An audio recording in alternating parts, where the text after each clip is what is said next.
Jim Flyzik. Welcome to the show. This is Jim Flyzik. During today's show, we will discuss progress being made in cloud computing at the Department of Defense. With me today on the show are Mike Krieger, the U.S. Army Deputy Chief Information Officer, Alfred Rivera, the Director Enterprise Services at DISA, Frank Konieczny, the Chief Technology Officer, U.S. Air Force, Louis Tempkin, the Vice President and Technical Director of the Advanced Solutions Sector of General Dynamics Information Technology's National and Homeland Security Division, C.J. Wallington, the Chief Technologist for Defense at HP, and Scott Montgomery, Vice President Federal at McAfee. Let's get in and start talking about the program. I mean, boy, cloud's been like, everybody's been talking cloud, and we've had a couple shows. I'm anxious to hear how things are going with all of you. What are some of the key initiatives you have going? Let's start with Mike Krieger of Army. Mike, what are some of the key initiatives you have today with cloud over at the Army? Well, good morning, Jim. Thanks. That's a great question.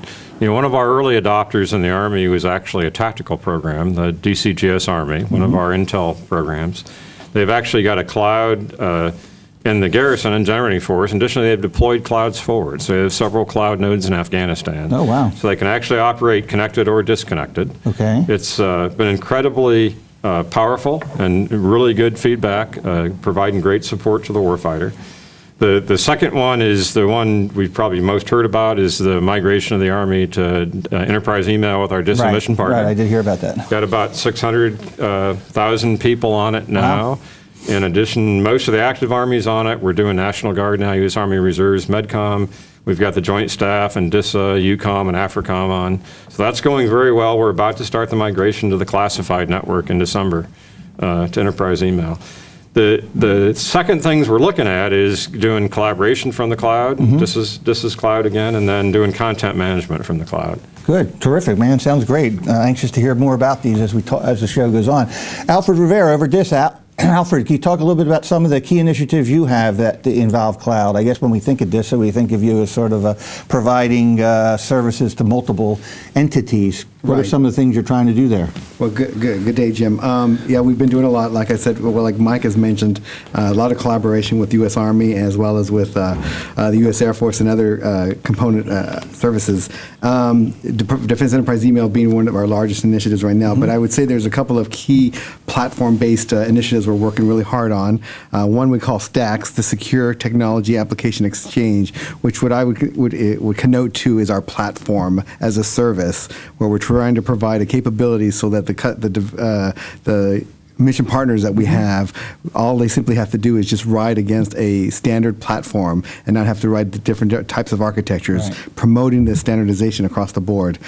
From an infrastructure as a service perspective, we've been riding the wave of our capacity services initiatives that we've been doing and providing capability across all the data centers in providing capacity on demand for both the processing side as well as the storage, and those have been some big initiatives. And of course, enterprise collaboration, like Mr. Krieger mentioned, it's probably one of our biggest initiatives right now, is trying to get to a standard enterprise collaboration platform for the department. Yeah, we'll talk about that a little later too. We'll talk about some of the challenges. I'm going to guess standardization sometimes could be challenging, as it's hard to get consensus. I always used to say if there's more than one person in the conversation, it's going to be hard to get a consensus. But Louis Tempkin over at General Dynamics, how is General Dynamics positioning itself to help government move forward with cloud? What are some of your key initiatives? Well, good afternoon, Jim. Certainly from an industry perspective, our role is to support customers such as our X-Steam panel in that transformation. Historically, General Dynamics IT has operated and built out some of the largest legacy data centers, from ITA to the Mark Center to St. Elizabeth's and others, but we also support DISA in the delivery of enterprise cloud services such as enterprise email. And GDIT personnel also develop applications for hosting, or solutions for hosting the applications coming through CIO G6 into the DEX as part of the Army Data Center Consolidation Program. So we have a unique end-to-end perspective Right. supporting these customers. Right, terrific, great. We'll hear more about that also as we move along. Frank Konieczny, Chief Technology Officer of the U.S. Air Force. What are some of the key initiatives you have, Frank, going on there in this space? Hey, Jim. There's several. In fact, we went to the commercial route, and so we have two endeavors right now as software as a service. Okay. One being for the FPOA area, which is mainly recreation club scheduling, golf club scheduling. We also have one for the academy for event scheduling. So they've worked really well with software as a service. We're looking to take our training command and move that to a cloud-based environment also. So all training will be done on the outside. There's some issues with that, but we're trying to work through those issues. Now, as Jim mentioned, we do have DCGS. Air Force is also going to a cloud structure to provide its data out to the community in such a way that it can easily do it and provide for search capabilities, as necessary in the cloud. We also have initiative with the Federal Cloud Compliance Council, trying to get the contractual language together that we need to actually do cloud in the federal government area. Yeah. And that's going to be real important, by the way, because I know a number of agencies I talk to, they want to do everything as a service, but the procurement folks are not used to how do you take something that traditionally was a purchase thing and turn it into a service thing. It's a little different. It's a challenge to figure out how to do that. The indemnification, the insurance, Right. the exit strategy, the SLAs for penalties Right.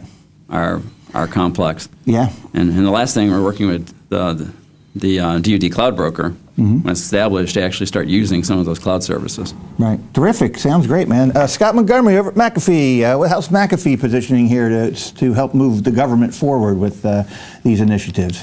Thanks for having me, Jim. There's two interesting things I think that are going on in McAfee. One, in order to ensure that people have as up-to-date threat coverage as possible, we've made all of our threat research available in the cloud for McAfee consumers to utilize the moment that they receive payload. And we've actually created methodologies in conjunction with DISA to allow the government to have private instantiations of that global threat intelligence so that they can use their own tradecraft without compromising what they've learned wherever they've learned it and not share it back with McAfee. So I think we're uniquely positioned to assist the government with as up to the minute threat research as exists at McAfee or Intel. The other thing is, as government customers in particular are looking to leverage the cloud, one of the interesting questions is about surface area. Right. As I go from brick and mortar, my surface area is changing pretty dramatically. And what are the threats that I may encounter as I make a move, regardless of whether I'm building my own cloud, like the Marine Corps, for example, or whether I'm leveraging a partnership cloud, such as the fine services that DISA provides, or whether I'm going the third-party route to someone like HP or General Dynamics. The change from brick and mortar to a cloud service brings with it a variety of different challenges. And one of the things that we're doing at McAfee is helping to matrix people. What do you need to know before that thing leaves brick and mortar? Right. And what do you need to know when it arrives? Right. Yeah, good points. I mean, the risk equation changes, the division of risk changes, especially if you're using commercial providers. You're now dividing up that risk equation. C.J. Wallington over HP. How's HP positioning to support in the government customer and move forward and help government move forward some of these? What are some of your initiatives? Well, Jim, cloud is what HP does for a living, so we're already there. We support some of the largest companies in the world in the private sector. We run 8 of the 10 busiest websites in the world. We run 4 of the 5 search engines. You can probably guess which one we don't run. And 3 of the most popular social media sites in the industry. In the public sector, we support the Navy through the Navy and Marine Corps intranet. Right. We support the Air Force already, and we support Special Operations Command. And we do that really by eating our own dog food from a technical perspective. That means that we've already done data center consolidation. That's easy. We've already started doing data migration. That's a little harder, but that's still relatively easy. The hard part is application migration and transformation. That's where you realize your savings. Right. It takes a lot more work, takes a little more planning, a little more scheduling, but that's really great when you can finally start seeing what applications you have, which ones you're using, which ones you're not using, Right. and which ones are duplicates. Because once you can see what you have, Right. then you can really take advantage of what you have and get rid of what you don't need. Yeah, very good points there, and I agree with you. I think, you know, if we get to the point where we can really start peeling that onion back and seeing what's there, the savings are going to be astronomical in terms of what can be done. Let's talk a bit now. You know, we talked about everybody. There's a lot of hype around cloud. Everybody's going cloud, and you all have initiatives with cloud. But what kind of benefits are we going to see coming out of this? I mean, what are some of the things that we think will really be beneficial and really make change to the way things are done today? Let's start this time. Let's start with Frank Konieczny over at Air Force. Frank, what do you see as some of the big benefits coming from your cloud initiatives? I mean, the biggest benefit is lower cost. I mean, that's always been, you know, the goal. As we move away from the brick and mortar and go to the more virtual environment, and we don't have to worry about surge capabilities, because right now, if we have a surge capability, we have to make sure we have enough computer power always on hand, even though we may not use it more than like once a week. So the other way is also, you may think of it differently, but that there's also a security implication here. If I'm using VM, I can reload my VM application if I have some malware detection. Right. And that's another way of looking at some way of getting rid of some of the security problems that we have. And so between the surging and the cost and, you know, some security environments, the COOP. It's easier to do COOP with a VM system and a virtual system in a cloud environment. So we expect the reliability to increase, the cost to go down. Right. Okay, great. Yeah, and hopefully we can revisit that security question in a little bit more detail, because there is, you know, I've heard arguments both directions, but I tend to agree with you. I think cloud and data center consolidation kinds of things are an opportunity to look at the security picture in a holistic approach as opposed to the Band-Aids approach we've been using for the last 20 years. Alfred Rivera over at DISA, what are some of the key benefits you think you're hoping to see come out of these key initiatives? Frank, I think, Frank at the Air Force was spot on in terms of the cost savings. But I think one of the biggest things, as I mentioned earlier when talking about key initiatives, is the ability to move towards standard platforms. The ability to move to a standard platform architecture where you have a finite set of middleware and infrastructure to develop against and operate and maintain.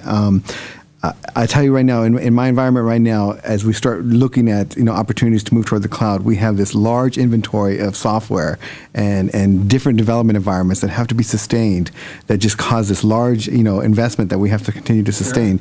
And as an example, I think in DISA's data centers, we support for our customers over 270 different kinds of software, executive software platforms that we have to continue to sustain. And so we've got to move toward the standard platform where we build this finite set of capabilities, and the customer simply comes and that platform supports the requirement, and the customer comes and just develops code against that. Allows for easier sustainment, configuration management, all the ITIL initiatives that we want to kind of promote across the department. Right. And free somebody like you up to actually start thinking strategically as opposed to fighting fires every day with all these systems that have problems and hiccups and so forth. Mike Krieger at the Army, what are some of the key benefits you hope to see come out of your cloud strategies? So great comments by Frank and Alfred. So let me just add some other ones. Okay. We did a pilot with this, one of their first platforms, or software as a service really, they hosted a XML database for us on the SIPRNet. And one of the key things that came out of that was by having DISA do software as a service, the Army didn't have to accredit it and do DICAP. Right. And so we knocked 9 months off the timeline at the beginning because we got the XML database back as a service already accredited. So that was really key for us. I mean, really when you're trying to move fast. The second one, I mean, CJ said it. Application cleanup's huge. Right. I mean, it really is going to force the migration to more modern operating environments and get rid of a lot of old stuff. The second one that's not obvious is identity management. So as we've moved to the DISA's private government cloud, we have rigidly enforced two-factor authentication using the DMDC database as the authoritative source. And so now we can finally get after fine-grained access to data, because we're all using the same central database with 3.8 million users in DoD as the authoritative source. And so now you can start doing access control at that database. Vices, you know. Didn't think of that one. So that's really key, and we're seeing that. The final one I would talk about is accessibility. Okay. So we're finally seeing the potential to eliminate VPNs. So now that we have email in the DISA DoD cloud, all I need to get on is a CAT card, a PKI card. Right. I no longer need a VPN. So DISA's architected the security such that even from a personal computer, I can get to my email with just a CAT card. That's huge. Well, yeah. So now my data is in the cloud, almost equivalent to Google. As I travel around the world, instead of going a VPN locally to data that's in headquarters DA, it's always in the DISA cloud. So when I'm in Korea, it's still in the DISA cloud, and I can get to it versus having a VPN all the way back to headquarters DA. And so as a CIO, one of the things I'm seeing is you can really get access to data anywhere if we architect this right. Wow, I bet your help desk will like that too. I mean, don't get all these calls about people that forget how to get the VPNs working and things like that.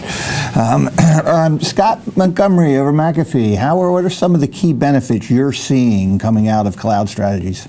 Well, I think a lot of the benefits have been hit upon pretty well. The one thing I'd like to maybe reinforce as we advise our listeners of the program or the trusted advisors that we deal with, there were actually a couple things said that I think we need to just hit home a little bit on. And one of them, with respect to application planning, I was once involved in a project, a data leakage project at a DoD site. And I said, sir, what you need to understand is who has access to this application? How do they have it? By what vectors do they have access to it? How are they authenticated? What rights do they have to the data in the application once they are authentic? He said, Scott, if I knew all that, I wouldn't have a data leakage problem. Right. The problem when you are moving to clouds is that you actually have to know those things. Right. You absolutely have to know those things because you may be handing off responsibility to a third-party provider. Right. The data it's only data in, data out. The data that you give them with respect to that application planning is only going to be as good as the provisions you get back. Right. So, and then the other thing I think I wanted to stress this as well, I agree with Mike, identity, it's an absolutely key benefit that I think people need to absolutely plan for, particularly as clouds become shared. So when we're coalition warfighting, there may be people in the coalition that are not from the United States, that do not have a .mil address.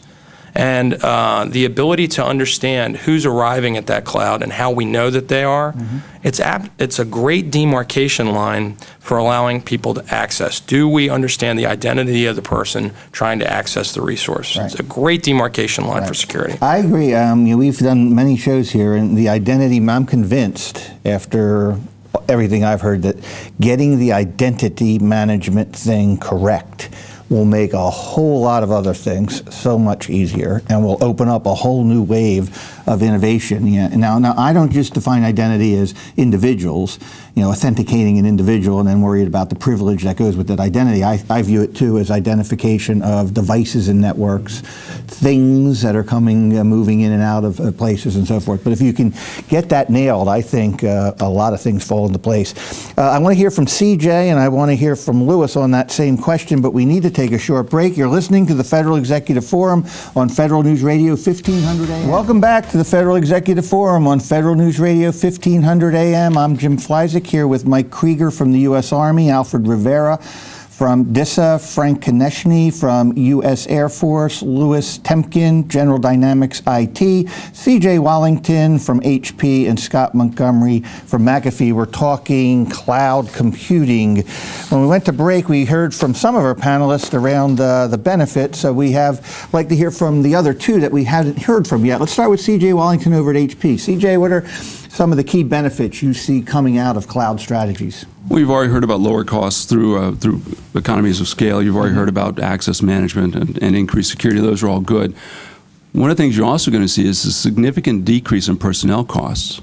I can run a very large data center with just 3 people in it because a lot of it can be done remotely from outside, and my customers have the ability to see what they're doing themselves. So they have a better comfort level of what's going on. Another one that's an intangible savings is the increase in worker productivity. Because we really haven't talked about that because people, once you start getting to an anytime, anywhere, anyway type of access or delivery of services, with security wrapper around it, as the guys from McAfee have said, that's good, but that makes people happy. And you're going to see a big change in that division between the personal life and the work life. And if people can get up early, get some things done, get done early, they don't have to spend time in traffic. They're going to be a lot happier. They're actually going to spend more time working, and that's a big benefit to companies. Yeah, that's a very, very good point. I mean, since leaving government, I don't know when I work or where I work. I work whatever. It's kind of like ill-defined now what a true work week will be, and I think it's going to be more and more like that in the future, and cloud will be a big enabler of that. Lewis, over General Dynamics, it's always dangerous to go last when you're talking benefits, because you could say, well, ditto to everything else, but is there a couple other things or ideas or thoughts you can add to the discussion? I think the key is the conversion to IT as a utility. I mean, the cost savings and the security and certainly the efficiencies from an asset management perspective others have touched upon, but really converting or being able to deliver IT as a service and all the inherent software as a service and other capabilities that the cloud provides, and the ability to deliver mobile or support to your data to mobile devices anywhere. Right. I mean, that's part of the transformation of just IT in general, and cloud's key part of that. Yeah, it's going to be cool. I'm looking forward to when our kids get into the workforce with the way they use the mobile devices and how things will be and what the expectations will be as to that utility services model. Let's switch gears a little bit now and talk about some of the tough stuff. Some of the challenges to get there. I mean, we know there are benefits, there's opportunities, we're going to save a lot, and we're real excited about it, but there's some hurdles along the way, some things that got to be accomplished along the way. Let's start with Alfred Rivera this time over at DISA. Alfred, what are some of the challenges you face in trying to get to where you want to go with your strategies? So I'm going to put it in two perspectives, Jim. One is, again, from a social perspective, I think the culture still is not comfortable yet with how we will address cloud computing for the department. I believe, from my perspective, at the development level, at the programmatic level, we still have a lot of the buck sucker philosophies out there, where I need to control the whole life cycle of the development and process, and it's got to be under my fingers. And so, there's a lot of forward motion by some of my colleagues here that are trying to break that philosophy, but I think it still exists in the department across the board. From a technology perspective, I still think we have some policies that we have to address from a cloud perspective. Certification and accreditation probably being, from my perspective, one of the largest challenges we have. Right. We still have policies that follow the traditional certification accreditation model. Right. We've got to change some of that. Right. By the time you get the one version accredited, 3 more versions are available in the Absolutely. marketplace. The agility of development and the pushing out of new code, and then having to still have to go through the rigor and the timelines in terms of the certification and accreditation seems to be the biggest challenge. I think if anything, you can get as much from an agility perspective, getting capability quickly on the floor and for the warfighter. But until you solve that 6-month window potentially for certification or accreditation, you're never going to get that agility. I agree with you. There's last count there were well over 1 million apps out there for the iPhone these days. If you got to get every one of them certified and accredited before you use them, it's going to be that's a lot of time it's going to go by. Mike Krieger, what do you think? What are some of the challenges that you face? By the way, Alfred, you guys are too young maybe to remember the Groucho Marx magic word thing where the duck came down, but the word culture now has come up in 87 radio shows as people talk about culture being the challenge versus technology, and it's so you hit it right on the nose there, right out of the box. Mike, what are some of the other challenges you see around this? So let me start with that culture thread. So one of the most interesting things about our partnership with this has been the development of SLAs. And this is an inherently government-to-government relationship. Knew it was going to be hard, knew we couldn't use resource penalties, and so you had to use other things. It's good and bad. So what we agreed up front is we'd redo the SLAs every 6 months till we figured it out.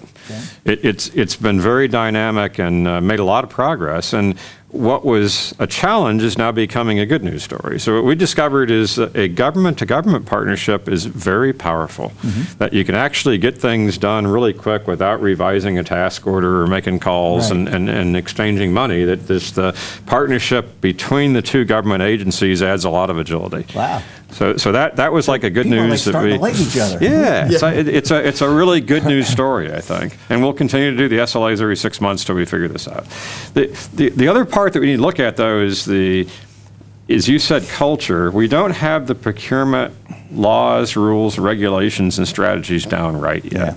Yeah. You know, as you recall, the Army had an NDAA legislative requirement to go back to Congress, and the Secretary of the Army had to certify that collaborating with DISA on enterprise email was the right approach. Right. And so we've got to figure out government, how we do this government to government, how we do it government to private industry, and what that procurement strategy is, that acquisition strategy. Yeah. We've still got to work that out. The other thing I talk about is if you're going commercial, and even with DISA, the user now has to have insights into the provider's infrastructure. And what's actually going on. Right. Because things like DR Coop now become really interesting, right? So you got to make sure you're doing them, and there is geographic disparity, and they are in different power grids. And so you've got to know what your provider's doing. Right. I mean, that really is important. That's government to government or not. And then the last one is we've got to behave as an enterprise. So everything used to be local in the Army. But as you go to the cloud, it becomes enterprise. So one of the things we've discovered is ITSM's enterprise services really matter.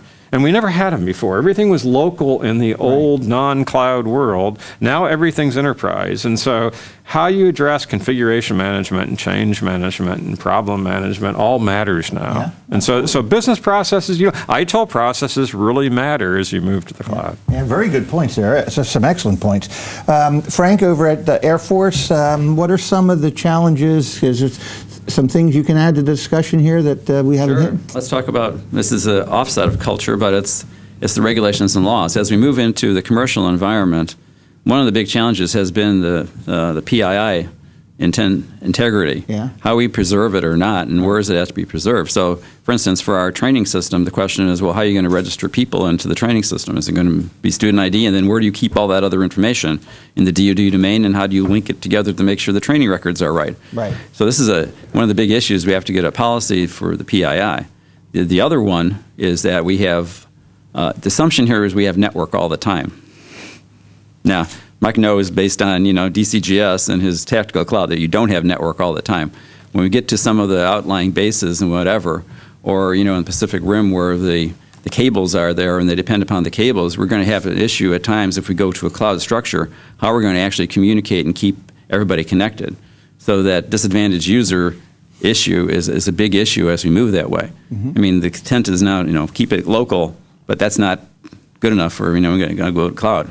Get the reliability and the cost savings out of it. Yeah, they're great points, especially that PII. I didn't think about that PII thing, but the ownership of data, and if something happens, who's liable and whatever, especially if you're going using commercial providers and things like that. That's a very interesting issue. That gets back to the contracting issues of, indemnification and loss of information and everything else. Mm-hmm. So we're trying to work all those through, to get together and figure out what's the best way of going forward, contractual-wise, bandwidth-wise, and let's not forget cyber network defense-wise of how, Cybercom wants to be able to go and stop malicious activities in a commercial provider cloud. Yeah. How is that going to work? Yeah, right. Interesting, very interesting issues there. Thanks for bringing them up, putting them on the table. I bet not everyone thinks in that level of detail in some of these issues. CJ Wallington over HP, what are some of the challenges you're seeing with government, working with government agencies as they move in this direction? Well, part of it, it's nice to see Mike and Alfred working together. And part of it is trying to get the government to work together. And some of the things that Frank needs, we run the Department of Defense Manpower Data Center, which already has a lot of that information. So we already deal with PII information all the time. So can he reuse some of those features? There are three really big challenges. Two of them are cultural, no surprise there. Right. One of them is physical. The first is what we call the iron huggers. You're going to have to get people used to not seeing that server physically next to them. It's going to be states away. It's going to be miles away. Right. Good point. Easy enough. We give them remote monitoring tools so they can be comfortable that they know that it's running. Right. The second one is going to be the cultural shift in management. As you start getting to an anytime, anywhere type of delivery, people aren't going to have to come into the office anymore. Right. And that's going to force managers to completely rethink how they manage people and how they monitor progress. Right. And change the way they do business. The final challenge, as we talked before, is on application migration and transformation, because that's when you're really going to make your savings. You're going to have to rewrite some of your software. It's going to take you more time to get there, but you want it to be consumed by any type of device, whether it's a browser, tablet, smartphone, whatever. Now, what we recommend is you've already got a major code rewrite scheduled, budgeted, planned. Go ahead and make that a part of that transformation. So instead of having to make a big shift or ask for more money all of a sudden, you're going to make a shift within that. There may be a little shift in schedule, maybe a little shift in budget, and that's fine. But you already know when you're going to do it and what you have to do to get there. Right. Good point. Very good point. Lewis, Tempkin, General Dynamics, what are some of the challenges you're seeing with working with your customers moving to the cloud world? I think a lot of it is, I mean, we've talked about just the cultural changes that are caused by the paradigm shift, and certainly a lot of those are the issue isn't really technology issues as much as cultural in many cases, or policy issues. But I think the key from a technical sense is defining the interfaces between the different elements of the cloud, because not everything necessarily will be in one location. The government may choose to keep the data, in a government data center, and maybe expose other elements out into a more public cloud on an occasion. But defining those interfaces and the net ops to ensure that the SOAs are being met, that that security is being delivered, and that in particular what the cloud provider is promising is actually what the customer is receiving. Yeah. That's the key, particularly when you're talking about public clouds. Right. We've seen lots of stories in the news over the last 18 years of events. Public commercial email providers, when you sign the agreement, you agree for them to be able to search your mailbox and index your data. Right. We don't necessarily believe that the mission of the U.S. government, and particularly the Department of Defense, is necessarily supportive of that move. Yeah. So there's going to be a lot of contractual things and a lot of trust issues on the table here, in terms of having trustworthy providers that you can work with. Scott Montgomery, McAfee, what are some of the challenges that you're seeing as you support your government customers move in this direction? Well, they're not insurmountable, but they are difficult. And the Cloud Security Alliance, for example, defines the use of cloud as reaping these benefits that we've talked about for a few minutes, while gracefully relinquishing control of your security. Well, you can feel technical practitioners having an aneurysm hearing that phrase. Right. And they're right to do so, because there is a collaborative effort that has to go on during the planning phase between the practitioners and the data owners in order to establish how we get what's required to a different mechanism, cloud being that mechanism. But the other part, and Mike alluded to this earlier, is once, I don't care whether it's an internal organizational cloud, a shared cloud, a public cloud, once the application and the data are in that cloud, there has to be a check and balance mechanism so that you don't go back to your cloud provider and say, how's it going security-wise? And they say, just fine. Right. It has to actually be measurable. Yeah, it has to be demonstrable. Transparency, visibility into what's happening. In the government's drive towards situational awareness, real-time situational awareness for DoD, continuous monitoring for the civilian community, you cannot achieve those by simply asking your cloud provider, how is it going? Right. It absolutely has to be measurable. And if your plan, your upfront plan to get to the cloud doesn't include the mechanisms by which you can independently measure your provider, epic fail. Right.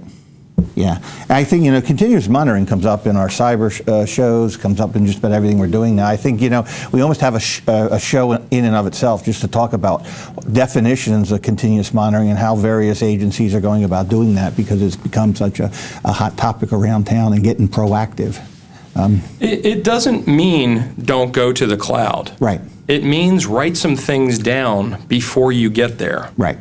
Right, and get proactive, have some proactive things going on that can be monitored so that you're sure you're trying to stop things from happening before they happen. And the Army's approach with DISA in doing iterative SLAs rather than ironclad 3 years out. You don't know what's going to happen 6 months from now necessarily. It's an iterative process. I think iterative SLAs is a great first step in trying to get there. Yeah, very good. Let's talk, since you've already sort of brought the subject up, the security question, let's jump in and talk a little bit more about security. We have public clouds, private clouds, hybrid clouds, all kinds of things going on. I'm sure the security questions are a little different depending on where you do, but how are you picturing and what are strategies around security in the cloud environment? Let's start with Mike Krieger. Mike, how are you approaching the security question when the game's changing now, compared to the way it was approached in the past? Yeah, no, great question, Jim. So, this is significant change management.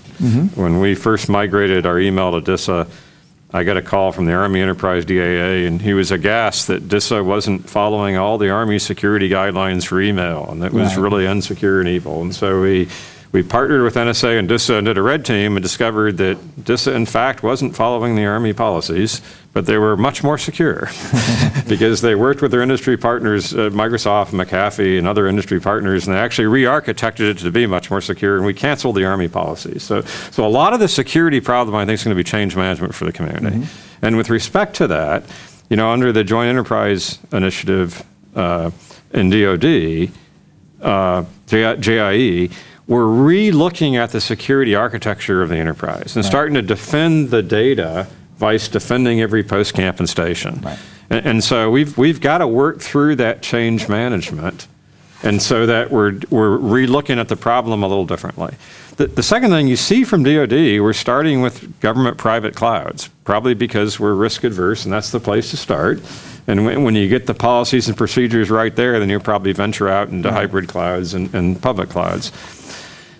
Mr. Kai's policy has been, this is going to be the broker to private clouds, or to public clouds, excuse me, and hybrid clouds. And so, again, we're incrementally doing this very slowly, working with our DISA mission partner, and trying to figure out what this looks like before we venture full 2 feet into the public clouds. Yeah, terrific, well done. And I want to hear from the rest of our panelists, too, on security here, and then we'll shift the conversation to the future. But before we do that, we need to take a short break. You're listening to the Federal Executive Forum on Federal News Radio, 1500 AM. Welcome back to the Federal Executive Forum on Federal News Radio, 1500 AM. I'm Jim Flyzik here with Mike Krieger from the U.S. Army, Alfred Rivera from DISA, Frank Konieczny from the U.S. Air Force, Louis Tempkin from General Dynamics IT, C.J. Wallington from HP, and Scott Montgomery from McAfee. We're talking cloud. We went to break talking security. We heard from Mike Krieger over Army. Let's hear from Alfred Rivera over DISA, since Mike's already talked about how you have a trusting going on between the two entities. How are you approaching the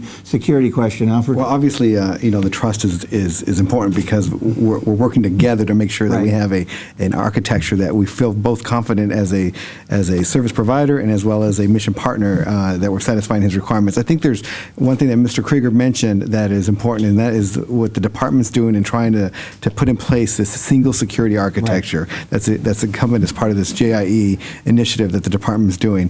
That's intended to look at breaking down these boundaries of not only component boundaries, but trying to get us to this point where we have a single entry boundaries across the whole enterprise. Breaking down these top-level architecture or TLA stacks between the components and putting us all under one architecture is critical, and I think that's where we're moving in that direction quickly. I think the other piece of this is how we're going to do net defense for cloud initiatives, for the cloud itself. Frank mentioned the fact that how is Cybercom going to not only manage those public clouds that are hosting some of our public-facing applications, but it's really how we're going to do net defense in general. How are we going to provide that level 2 and that level 3 net defense for every single application in our enterprise, as well as how we're going to provide it and provide the necessary information for Cybercom to make decisions in the right time. And so those are the two areas that I think are important. Finally, I think one of the biggest successes that we've had right now and we're moving forward with is this. From a security boundary perspective, is this idea of protecting at the boundary is what we've done for enterprise email. Right. Putting this EEMSG, which is our enterprise email gateway, that's protecting monitoring every single transaction crossing into the internet, right, and protecting us from potential inbound traffic that's potential malware. So I think there's a lot of big initiatives right, that DISA is doing in partnership with not only Cybercom, but with our mission partners, the services and agencies, as we move to this single architecture. I think that's the critical point. Yeah, I think the more standardization you get, the less complex the security question becomes. And I used to always say, if you want trustworthy employees, first thing you have to do is start trusting them. Frank Konieczny at Air Force, how are you viewing, how's the security question changed or being viewed now with the cloud world? Okay, with the cloud world, Alfred and Mike basically talked about the J and everything else. The question is, how are we going to extend everything to the tactical environment in a way that makes sense? Mm-hmm. We talk about terrestrial a lot. Well, the Air Force has lots of other things that are not terrestrial. Right. So there has to be more thought as to what security architecture will be extended into the satellite domain, into the air domain at the same time. Right. In such a way that we can do what we're trying to do is to get back to guarding the data. And so we're going down a program of attribute-based access controls to a very low level of granularity.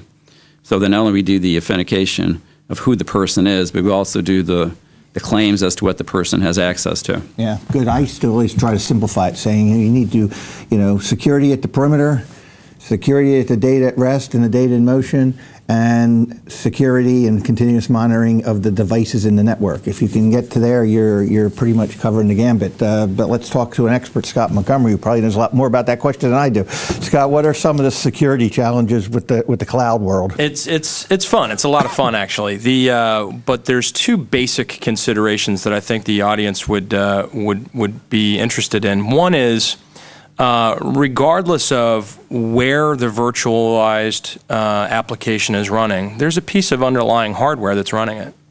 And depending on the nature of the application, it could be mission affecting, right, especially for the consumers, defense consumers. So making sure that, that the piece of hardware itself is trusted from the hardware layer up is an important consideration in getting to cloud. And there's some fascinating work going on at Intel in particular with respect to aligning the hardware, regardless of who manufactured it, to what's going on the device. So if there's not an underlying foundation of security at the hardware layer, save your cab fare. You've already got a problem. Right. But second, it's the notion of movement.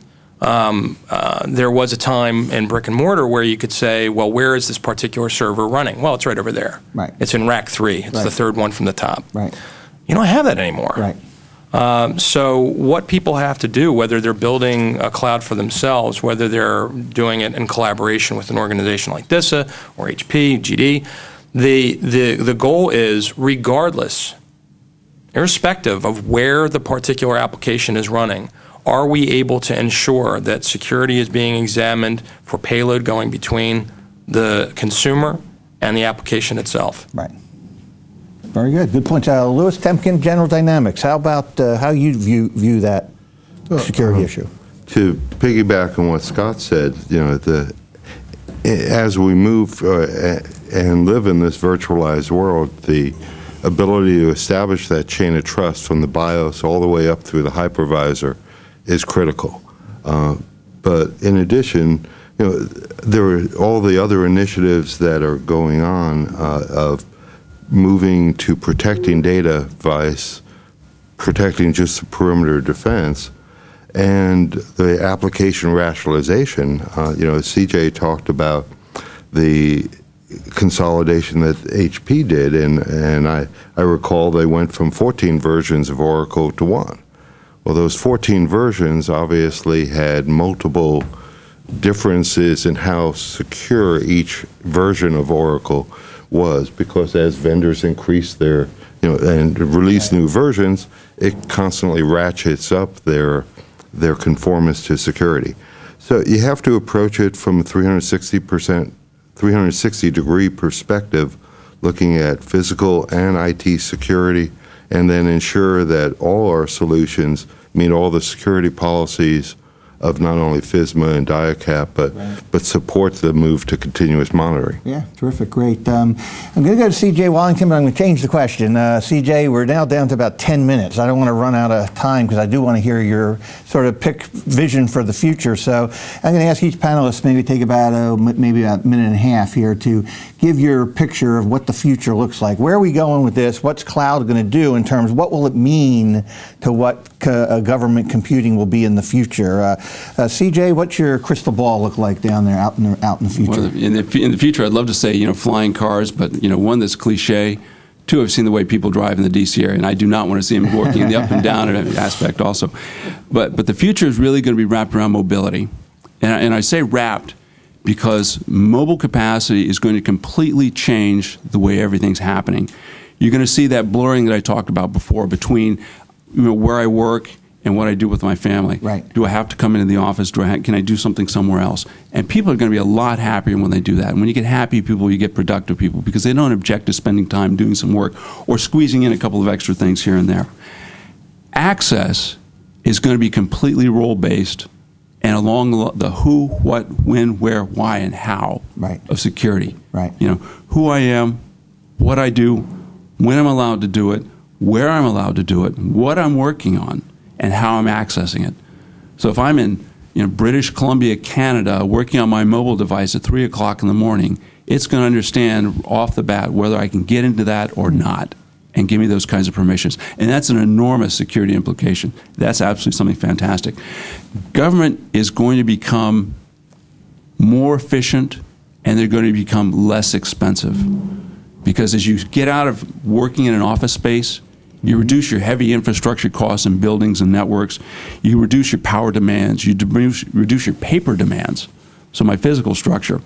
And at the same time, you're going to become more green.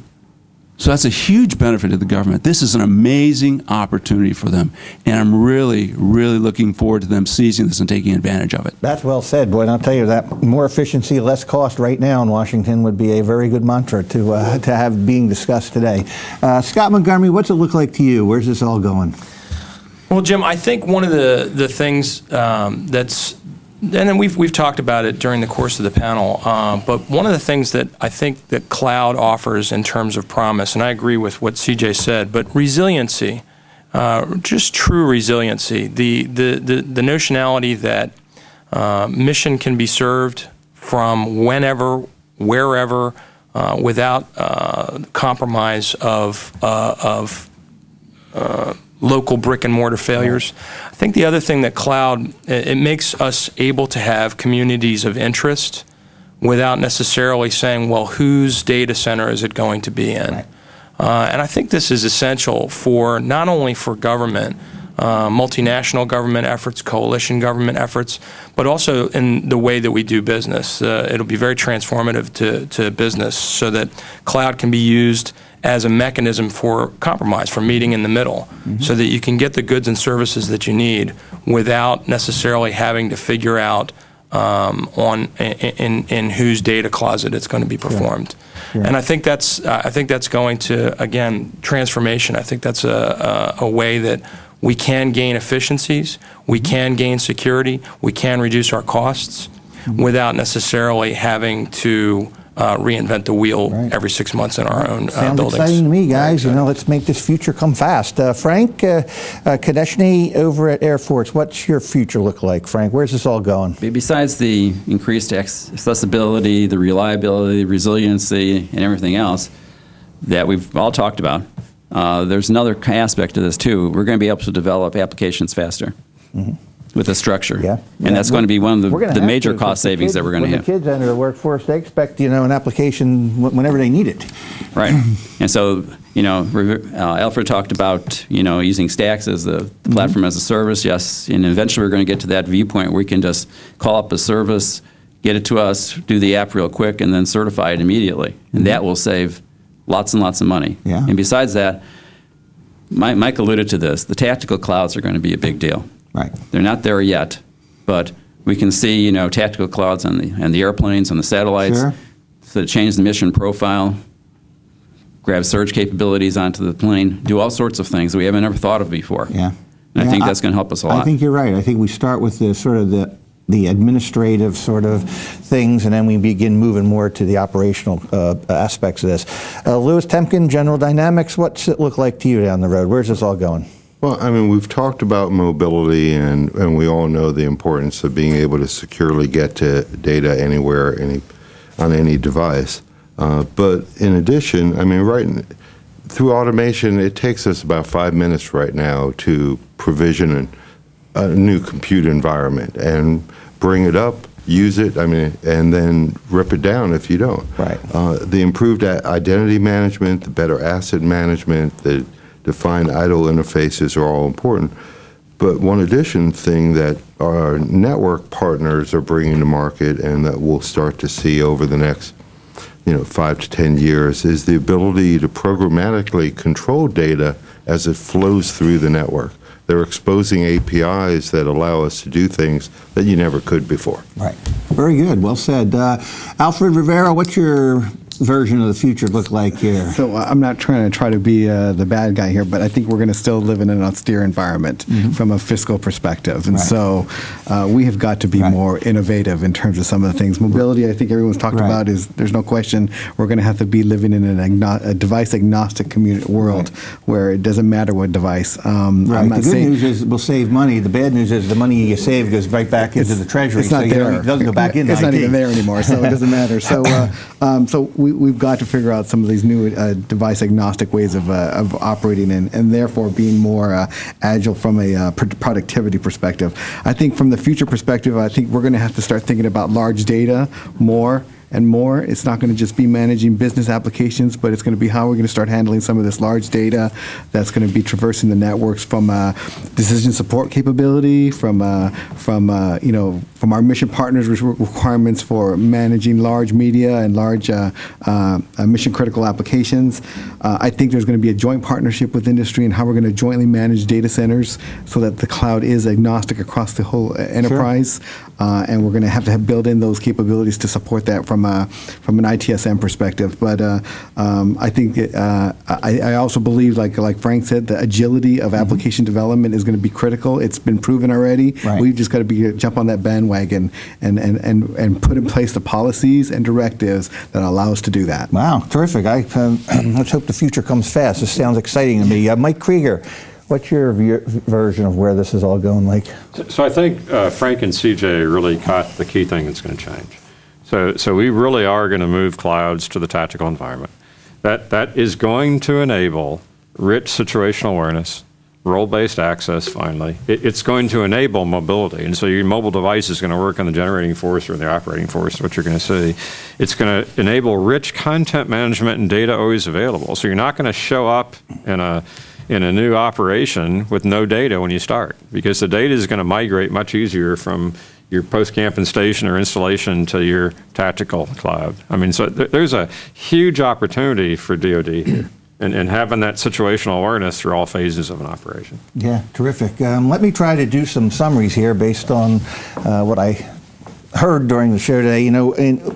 First of all, one thing I can say right up front is it's obvious there's real progress going on. Sometimes you hear about programs and like cloud, things like that. When you sort of look at it, you say, well, we're just touching on the edges. But what's actually happening is real progress is taking place. It sounds like, the movement is more towards private clouds initially to get it right there, and then we'll look more to what can go more commercial or more to the public world. We're still looking at software as a service, and everything as a service is a new model. So getting there is taking some steps and some care. In terms of benefits, we all agreed that clearly the reason that the drive is on is it's meant to lower cost. And the standardization issue that I think Alfred first brought up, if you can get to standardization, consolidate your apps, clean up your app environment, that leads to a lot of things, and then that will actually enable better identity management, which in turn will enable a lot more things. So we have a lot of progress going on there. And we brought up that as those things happen, we have better productivity, we have happier people, and happier people are going to work harder, and it becomes a win-win right across the board for everyone. And it was brought up that IT is moving more towards a utility model. The challenges are big. The culture is out there. The policies need to catch up. The procurement strategies and procurement rules need to figure out some things that are different now. We're going to need visibility into our providers to know the privacy issues, ownership of data issues are going to have to be looked at. And I like Krieger's comment that security in cloud is really change management kind of a thing. You know, we're changing that. In terms of the future, everyone laid out some great things there. I think we're dealing with the culture, small c culture now. I think in the future you're going to look at a big C culture. I think when you get agencies that get cloud, someone's going to say, hey, you know, government can be more consistent instead of just having email for DoD. Why don't we have email for all government? Or why don't we have service centers for all government? Or why don't we have clouds that serve everybody and focus agencies on policy, and IT really becomes a utility across the board, and you know you could wind up with, like, you know, DISA and GSA or something like that, serving much broader bases with cloud environments. And of course, that brings about efficiency and less cost. Let me first do some thank yous here to close up. First, thank our panelists today for taking time from your very, very busy schedules to come share your knowledge with us.